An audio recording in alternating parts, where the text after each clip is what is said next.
SFTR in many respects is yet another regulatory reporting programme, but there are some unique pieces that are a bit more complex that makes it more problematic, not least the need to source the 153 fields, which requires almost certainly quite a bit of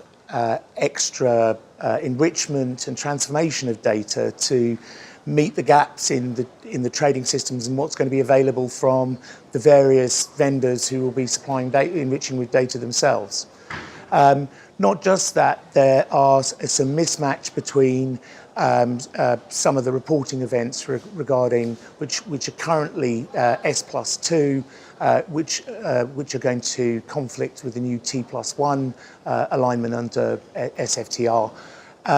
and also things such as that ever elusive eligible collateral information, which is held within the trading agreements and not within the systems, has to be reported under SFTR, and I think that's going to be challenging too. Collateral optimization is sort of one of those panaceas that I think the industry's been chasing now for over a decade. I mean, there's the infamous Lehman system that allegedly Barclays bought that part for, but I think there's been very few market participants that have actually been able to fulfill or meet the key missing component, which is the rules by which collateral can be rehypothecated, which are held within the CSAs, the GIMRAs, etc., and getting at those nuggets, and in fact being able to report them for SFTR, again, I think is something that's going to be key to the industry meeting the requirements. But I don't think collateral optimization will arrive until the latest technology allows firms to access that unstructured data in a way they can't do at the moment. Well, in my view, Treasury's under an almost amount of pressure this year. The new Pillar 2 liquidity requirements come in, and in some respects, they're far more. They've got a far greater impact than the previous sort of liquidity coverage ratio, net stable funding ratio. The regulator seems to have got wise to the fact that the 30-day timeline that they're looking at. Firms are having intraday or daily liquidity spikes, but also firms are pushing mismatch to the 31-day point to keep them out of the observation window. And this is being addressed, as well as mixed match funding and many other factors that are making Treasury's life fairly difficult right now, and collateral far more important. Delta's approach, I think, is one which is quite fresh. Essentially, the firm is made up of industry practitioners. We're bankers, but we combine smart people with smart technology. So for SFTR, for example, we're looking to help firms with a number of accelerators we have. So that might be from a planning perspective by providing tooling that not only helps from a straw man start point, accelerate firms' ability to understand what their vision needs to be, but also to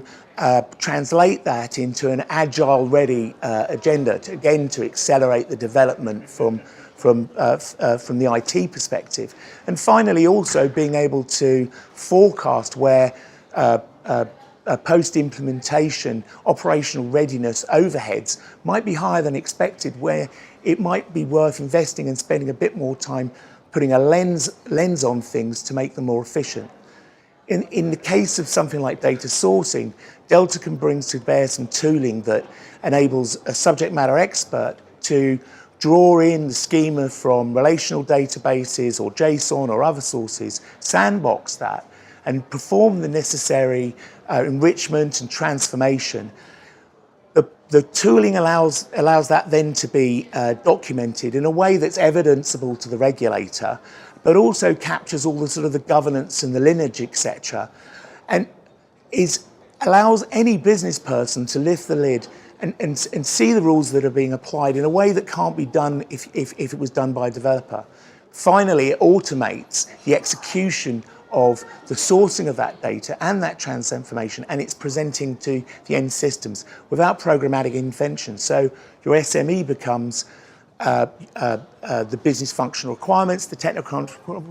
functional requirements, and also the developer contribution. With regards to the necessity for eligible collateral reporting, Delta has some advanced AI and machine learning based technology that ingests the trading contracts, so the ISDAs, the GIMRAs, etc., and it extracts the legal terms around eligible collateral, netting agreements, contingent liability. But for SFTR, this will enable, rather than a manual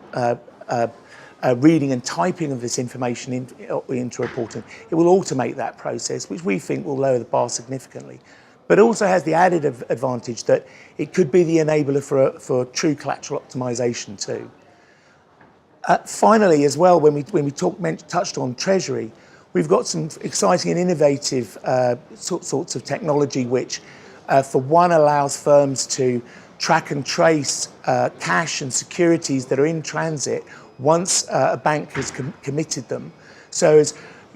Treasury can have insight into, for example, in the correspondence banking network, of